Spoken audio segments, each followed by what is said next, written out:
जरा देर ठहरो राम, तमन्ना यही है, अभी हमने जी भर के देखा नहीं है।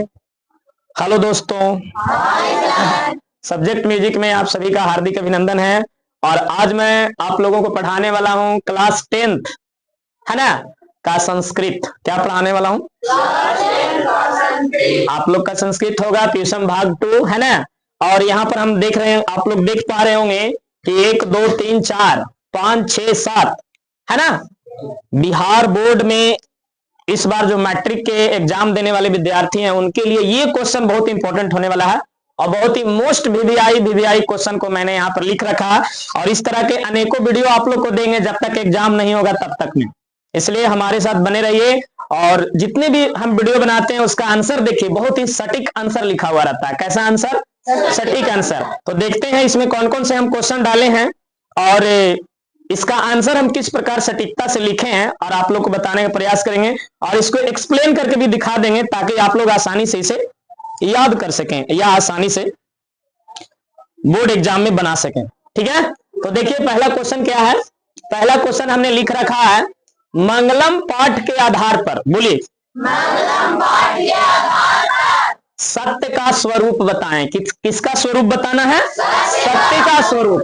यानी मंगलम पाठ के आधार पर सत्य का स्वरूप बताने के लिए क्वेश्चन में कहा गया है कि सत्य का स्वरूप क्या है, यानी सत्य का रूप क्या है। ठीक है, किस पाठ के आधार पर? मंगलम पाठ के आधार पर। और ये जो क्वेश्चन है संस्कृत ट्यूशन भाग 2 का पहला चैप्टर है। कौन चैप्टर? जिसमें सत्य पर आधारित एक श्लोक दिया हुआ था, सत्यमेव जयते नानृतम। पढ़े होंगे आप लोग, तो वहां से इस क्वेश्चन को लिया गया। तो चलिए देखते हैं कि सत्य का स्वरूप हमने क्या लिखा। तो सत्य की महत्ता का वर्णन करते हुए महर्षि वेद व्यास कहते हैं, है ना। अच्छा, उसको लिखने वाले कौन थे? तो महर्षि वेद व्यास। कौन? तो सत्य का महत्ता का वर्णन करते हुए महर्षि वेद व्यास कहते हैं कि हमेशा सत्य की जीत होती है। सत्य की क्या होती है? जीत होती है।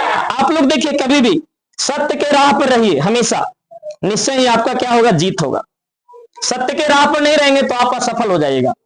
बोलिए यस या नो। तो क्या लिखे हमने? सत्य की महत्ता का वर्णन करते हुए महर्षि वेद व्यास क्या कहते हैं कि हमेशा सत्य की, असत्य की नहीं। असत्य माने क्या होता है? झूठ। और सत्य मतलब आप सब जानते हैं। तो झूठ की हमेशा हार होती है। यहां पर देखिए लिखा हुआ, असत्य की क्या? असत्य की नहीं। इसका मतलब सत्य की जीत होती है, असत्य की नहीं, है ना। बहुत सारे लोग बोलते हैं कि जो झूठ बोलता है उसी की जीत होती है। ऐसा बात नहीं है। अगर आप उस रास्ते पर हमेशा बना रहिएगा तो एक ना एक दिन सक्सेस हो जाएगा और आपको बहुत बड़ा जीत प्राप्त होगा। छोटी मोटी जीत नहीं, बहुत बड़ी जीत। यस या नो? और आगे देखिए क्या लिखा है सत्य के स्वरूप में, सत्य से ही देवलोक का रास्ता प्रशस्त होता है। सत्य से ही देवलोक का रास्ता प्रशस्त होता है। इसका मतलब क्या हुआ कि आपके अंदर अगर सत्य रहेगा तो सत्य से देवलोक के रास्ता का पता चलता है। यानी आप ये जान पाएंगे कि अगर आपको देवलोक जाना है तो आपके पास सत्य रहेगा तभी आप जा सकते हैं। तो सत्य से देवताओं के मार्ग का पता चलता है ना, देवलोक के मार्ग का, कि देवता किस मार्ग से हम जाएंगे कि देवलोक जाएंगे, है ना। और आगे क्या लिखा? मोक्ष प्राप्त करने वाले महान श्रेष्ठ ऋषि मुनि। मोक्ष माने क्या होता है? ऐसा वाला मोक्ष नहीं, मोक्ष माने होता है मुक्ति। क्या होता है? मोक्ष माने क्या होता है? तो मोक्ष प्राप्त करने वाले महान श्रेष्ठ ऋषि मुनि उस सत्य को प्राप्त कर, कौन सत्य को? उस सत्य को प्राप्त कर देवलोक जाते हैं। कहां जाते हैं? देवलोक माने देवता के लोक में, देवता के शहर में, देवता के नगर में। क्या प्राप्त करके? सत्य प्राप्त करके। क्या प्राप्त करके? सत्य प्राप्त करके। कौन लोग? महान ऋषि मुनि। महान ऋषि मुनि देखो सत्य को प्राप्त कर कहां जाते हैं? देवलोक जाते हैं, जहां सत्य का क्या है? विशाल भंडार है। आप देवलोक में जाइएगा तो वहां सत्य ही सत्य है, उसका नाम है सत्यलोक। सत्यलोक का मतलब है कि सत्य के सिवा वहां असत्य नहीं चलता, 100% क्या होता, सत्य होता। बोलो यस या नो। तो बताइए सत्य का स्वरूप क्या समझ में आया? अब हम एक बार सिर्फ पढ़ दे रहे हैं। सत्य की महत्ता का वर्णन करते हुए महर्षि वेद व्यास कहते हैं कि हमेशा सत्य की जीत होती है, असत्य की नहीं। सत्य से ही देवलोक के रास्ता प्रशस्त होता है। मोक्ष प्राप्त करने वाला महान श्रेष्ठ ऋषि मुनि उस सत्य को प्राप्त कर देवलोक जाते हैं, जहां सत्य का क्या है, विशाल भंडार है। बोलिए आए समझ में पहला क्वेश्चन। दूसरा क्वेश्चन एकदम इजिली क्वेश्चन है, एकदम इजी, ठीक है। दूसरा क्वेश्चन क्या, वेदांग कितने हैं उनके नाम लिखें। वेदांग कितने हैं उनके नाम लिखें, ठीक है। तो वेदांग कितने हैं बताइए तो 6। वेदांग कितने हैं? 6 वेदांग हैं, जिसमें कौन कौन है? पहला कौन है? शिक्षा। दूसरा कौन है? कल्प। तीसरा कौन है? व्याकरण। चौथा कौन है? निरुक्त। और 5वां कौन है? छंद। और 6ठा कौन है? ज्योतिष। ये 6 क्या है? वेदांग है। इसमें कुछ क्या करना होगा, इसमें समझाने के लिए बहुत कम है, एक्सप्लेन कम करना। इसमें नाम है तो नाम क्या करना पड़ेगा, याद करना पड़ेगा। जैसे राजा दशरथ के 4 बेटे थे, हम बता दिए राम लक्ष्मण भरत शत्रुघ्न, यस या नो। तो आपको क्या करना पड़ेगा, याद करना पड़ेगा। उसी तरह वेदांग 6 हैं, कौन कौन है उसको क्या कर लीजिए, याद कर लीजिए। ये रटने वाली चीज है, यस या नो। चलिए अब आगे, वेद कितने हैं ये नाम लिखना। अब अगला क्वेश्चन है वेद कितने हैं, है ना। तो वेद कितने हैं? 4 हैं। कौन कौन? ऋग्वेद, सामवेद, यजुर्वेद तथा अथर्ववेद, ये 4 वेद हैं। वेद कितने हैं? कौन कौन? ऋग्वेद, सामवेद, यजुर्वेद तथा अथर्ववेद, ये 4 वेद हैं। यस या नो? आगे, अशांति का प्रमुख कारण क्या है? क्वेश्चन क्या है बाबू? अशांति का प्रमुख कारण क्या है, यानी मुख्य कारण, मेन कारण बताना किसका? तो अशांति का। अशांति का मुख्य कारण क्या, मेन कारण क्या है? तो देखिए, है ना, बोलिए यस या नो। हाँ, एक चैप्टर था आप लोग पढ़े होंगे, विश्व शांति, पढ़े थे? यस या नो। तो उसमें अशांति के मूल कारण के बारे में बताया था। बोलिए क्या बताया था अशांति के मूल कारण? तो देखिए लिखा, अशांति का प्रमुख कारण क्या है।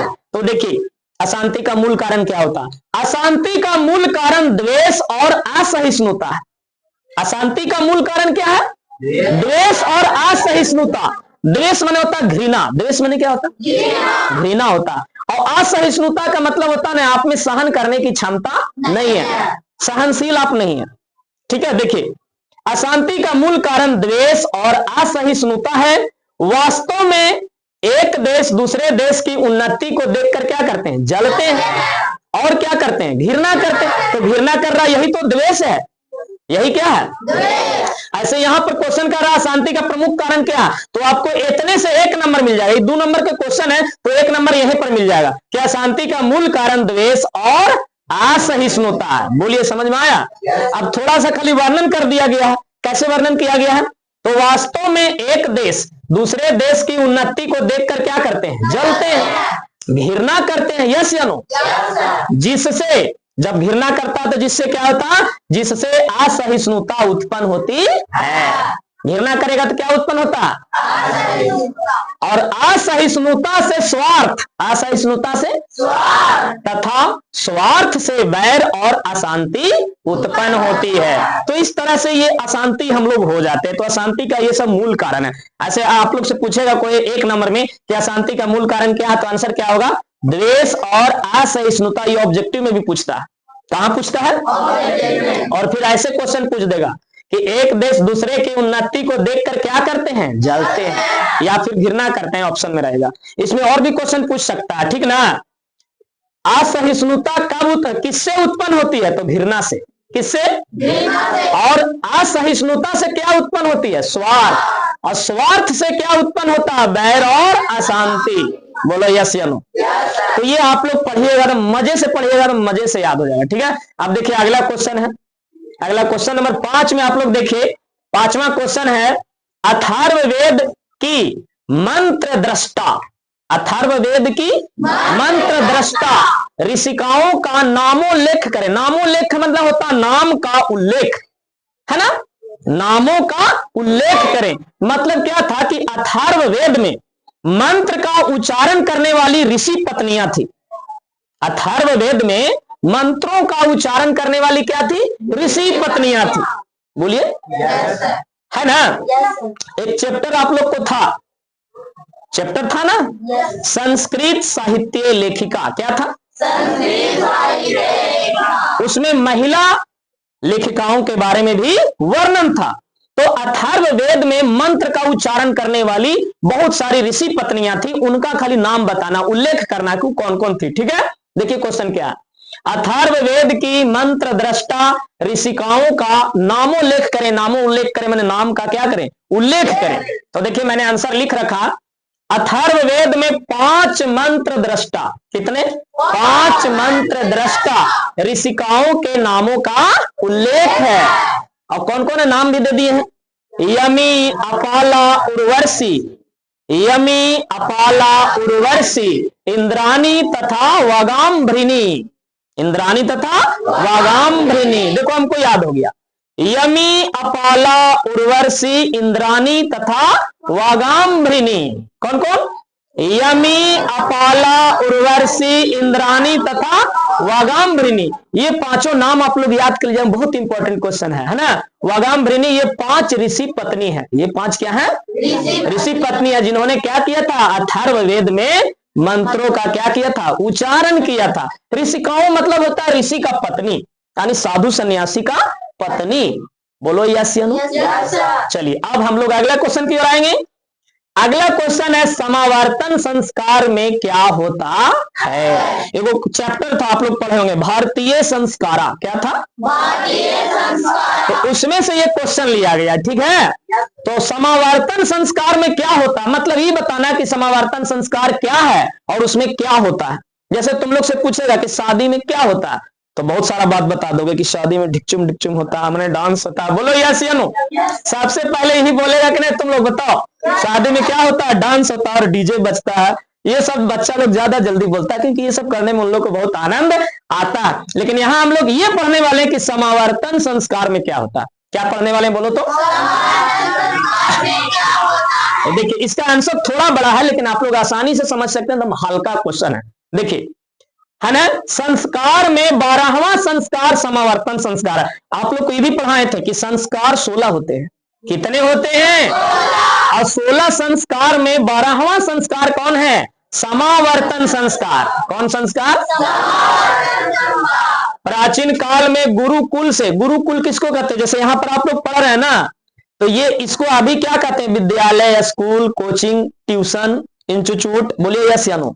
लेकिन इसी को पहले कहते थे गुरुकुल। क्या कहते थे? गुरुकुल। तो प्राचीन काल में गुरुकुल से शिक्षा प्राप्त करने के बाद, शिक्षा प्राप्त करने के बाद जब शिष्य की विदाई होती थी, जैसे आप लोग 10वां पास होते तो विदाई होता है, लेकिन उस समय विदाई कब होती थी? दम आखिरी बार। जब तक पढ़ना वहीं रहना है, आपको घर नहीं जाना। पहले पढ़ाई ऐसे होता था कि आप गुरु के घर में ही रहिए, गुरु की सेवा करिए, गुरु की खाना बनाइए, गुरु का सारा काम गुरु का, घर नहीं जाना। समझ में आया? और एकदम अंतिम में जाना होता था। ठीक है, तो देखिए क्या लिखा। प्राचीन काल में गुरुकुल से शिक्षा प्राप्त करने के बाद जब शिष्य, शिष्य किसको कहते थे? आप लोग को, छात्र लोग को, है ना, शिष्य की विदाई होती थी, तब आगामी जीवन के लिए, आगामी जीवन माने पढ़ने के आगे वाला जीवन, है ना, आगामी जीवन के लिए गुरु द्वारा कुछ आखिरी उपदेश दिए जाते थे। अंतिम समय में गुरु जी कुछ क्या देते थे? उपदेश देते थे। क्या देते थे? तब जब विदा होने लगता था बच्चा लोग, तब तो क्या उपदेश देते थे? जैसे देखो, धर्म का आचरण करना, कहते थे कि धर्म का आचरण करना बाबू, माने धार्मिक रहना, पापी मत बनना। ठीक है, सदा सत्य बोलना। और क्या बोलते थे गुरुजी? सदा सत्य बोलना। और वेदों का क्या करना? अनुसरण करना।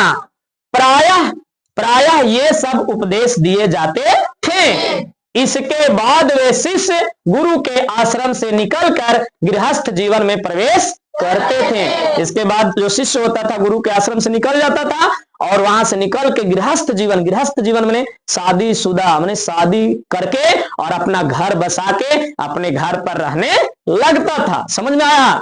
तो गुरु के द्वारा जो उपदेश दिया गया, गुरु के घर से जो निकलता था ना बाबू, उसी को कहते थे समावर्तन संस्कार। क्या कहते थे? समावर्तन संस्कार। समझ में आया समावर्तन संस्कार क्या है?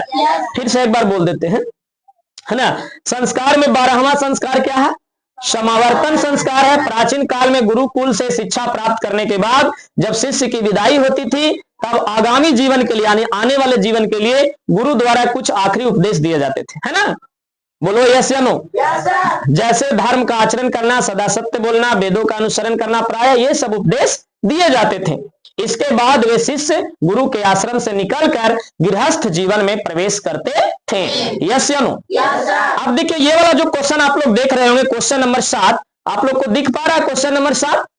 लेकिन क्वेश्चन नंबर 7 में लाइट ज्यादा आ गया होगा क्योंकि लाइट यहाँ पर मार रहा होगा। यस या नो? तो आप लोग क्या करिएगा, ये वाला लाइट बुताने का प्रयास करिएगा। ये वाला लाइट को हटाइए, तो ये वाला लाइट हटाइए। अब देखिए आप लोग को दिख रहा है, सब लोगों को अच्छे से दिख रहा है कि नहीं दिख रहा? एकदम अच्छे से दिख रहा होगा, भले लाइट कम है लेकिन अच्छे से समझ में आएगा। अब देखिए आखिरी क्वेश्चन क्या है, गौर करिएगा। आखिरी क्वेश्चन में है कुटनिम ताक्ष। क्या लिखे हैं? कुटनिम ताक्ष काव्य में पटना की क्या विशेषता बताई गई है? ये कौन सा चैप्टर से है? आप लोग का चैप्टर था पटना के बारे में, पाटलिपुत्र वैभवम, था कि नहीं? तो पाटलिपुत्र वैभवम में एक कवि थे जिसका नाम था दामोदर गुप्त। क्या नाम था? हाँ, तो कुटनिम ताक्ष काव्य में पटना की क्या विशेषता बताई गई?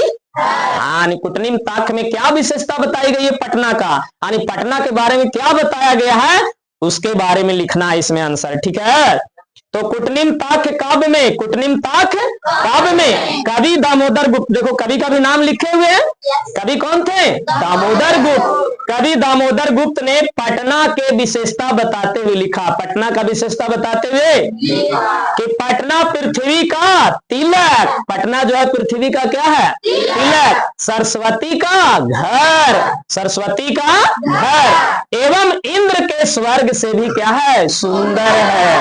बोलो बताए थे कि नहीं पढ़ाए थे तब कि पटना पृथ्वी का तिलक, सरस्वती का घर और इंद्र के स्वर्ग से भी सुंदर। पटना महानगर पृथ्वी पर बसे महानगरों में क्या है? श्रेष्ठ है। यहाँ विद्वान लोग बसते हैं। समझ में आया? ये कहाँ लिखा हुआ? कुटनिम ताक्ष में। और इसके जो कवि हैं वो कौन है? दामोदर गुप्त। कौन है? अब आप लाइट दे दीजिए, लाइट दे दीजिए अब, है ना। तो ये कुटनिम ताक्ष काव्य में पटना की विशेषता बताया गया था। किसकी विशेषता बताया गया था? तो पटना की विशेषता कुटनिम ताक्ष में कौन बताए थे? दामोदर गुप्त। क्या बताए थे कि कुटनिम ताक्ष काव्य में कवि दामोदर गुप्त ने पटना की विशेषता बताते हुए लिखा है कि पटना पृथ्वी का क्या है और सरस्वती का क्या है और इंद्र के स्वर्ग से भी सुंदर है। बोले, और पटना महानगर पृथ्वी पर बसे महानगरों में क्या है? श्रेष्ठ है। और यहाँ विद्वान लोग बसते हैं, माने बहुत ही बड़े बड़े विद्वान लोग का यहाँ बसाव है। तो आप लोग को आशा है कि ये सातों क्वेश्चन समझ में आया होगा। और बिहार बोर्ड में जो एग्जाम देने वाले इस वर्ष वाले हैं, इस क्वेश्चन को दम बढ़िया से याद कर लें, क्योंकि इस क्वेश्चन में 2 क्वेश्चन दम गारंटी आने वाला है, वहां छप चुका है। समझ गए कि नहीं? तो आप लोग अच्छे से याद करें। और इसी तरह का और भी वीडियो हम डालते रहेंगे। तो हमारे यूट्यूब चैनल से जुड़े, मेरा चैनल है सब्जेक्ट म्यूजिक, है ना। और हमें फेसबुक पर राजू श्री के नाम से क्या कर सकते हैं? फॉलो कर सकते हैं। और वहां भी ये वीडियो चढ़ाया हुआ रहता है, वहां पर भी जाकर आप देख सकते हैं। तो मिलेंगे अगले वीडियो में, तब तक के लिए हमारे वीडियो को लाइक करेंगे, कमेंट करेंगे और कमेंट करके ये बताने का प्रयास करेंगे कि ये वीडियो आप लोग को कैसा लगा। और अपने दोस्तों के पास ये वीडियो को हमेशा शेयर करते रहें और उनसे बोलें कि सब्सक्राइब कर लो, ताकि आप लोगों के पास भी इस वीडियो का नोटिफिकेशन जाए और आसानी से आप उस वीडियो को देखकर लाभ उठा सकें। तो मिलेंगे अगले वीडियो में, तब तक के लिए थैंक यू, धन्यवाद, बेस्ट ऑफ लक, जय हिंद।